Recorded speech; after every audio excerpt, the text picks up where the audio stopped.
Et le but du job dating, c'est de préparer les candidats à rencontrer l'entreprise lors d'une journée ou une demi-journée sur des entretiens de courte durée, c'est-à-dire des entretiens de 5, 10, 15 minutes maximum, où l'entreprise rencontre différents candidats ciblés, préparés, qui correspondent ou qui approchent son besoin. Voilà.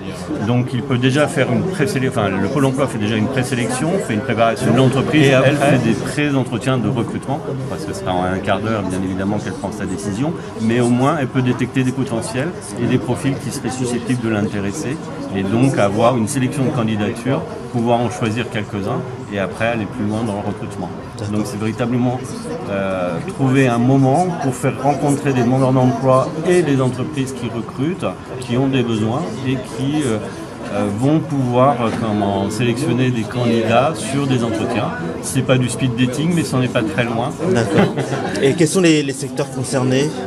Là, en l'occurrence, on est sur le secteur de l'industrie. Par contre, ce qu'il faut savoir, c'est que tous les derniers jeudis du mois, dans tous les pôles emploi, il y a ce qu'on appelle les jeudis de l'emploi, où là, les équipes entreprises des différents pôles emploi organisent des job dating avec des entreprises. Alors, il n'y a pas seulement le dernier jeudi du mois, mais là, c'est une opération récurrente. Mais dans le cadre d'un recrutement, on peut être amené à effectivement inviter une entreprise, rencontrer des demandeurs d'emploi, faire des entretiens de recrutement à tout moment. Et ça s'organise d'ailleurs à tout moment, comment ça se déroule partout. Soit sur notre site, soit via notre application Pôle emploi, d'avoir des conseils sur comment se préparer à l'entretien et comment se préparer à un job dating, justement. Comment mettre en avant ses arguments, comment mettre en avant ses atouts, ses qualités, comment répondre aux objections, faire ce type de choses.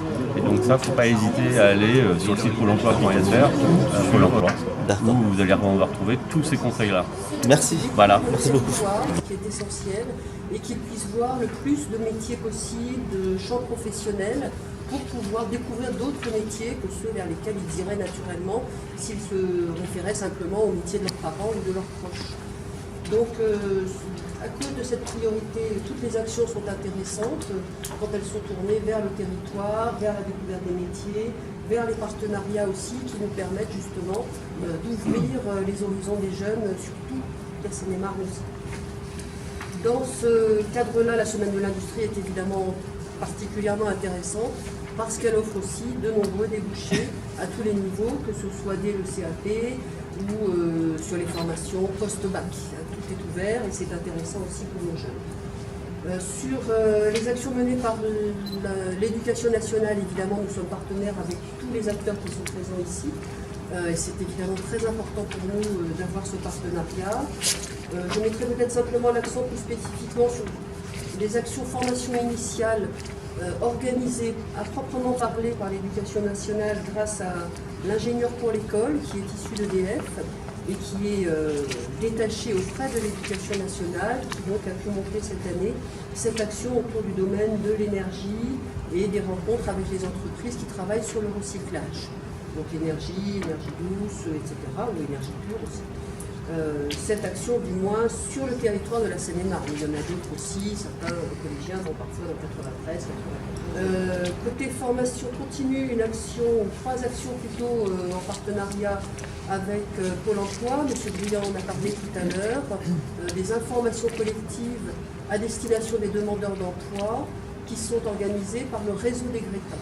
Le réseau des Greta fait partie de l'éducation nationale.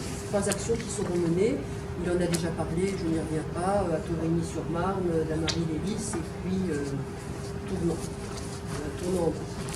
Peut-être le plus de ces actions, c'est quand même la présentation des plateaux techniques, évidemment, qui sont équipés par la région et qui sont aussi des outils performants au niveau industrie, avec par exemple des équipements en imprimante 3D dans les établissements, qui sont évidemment un atout après pour l'orientation professionnelle des jeunes ou des adultes. Une dernière action que je présenterai, qui est sur le territoire de Mauche au lycée professionnel Pierre de Coubertin, qui sera une action de rencontre, de présentation du plateau technique là aussi, mais à destination des entreprises, industrielles bien sûr, pour valoriser en particulier un nouveau CAP qui va être organisé dans cet établissement, CAP avionique, sur le câblage électronique des aéronautiques, des avions.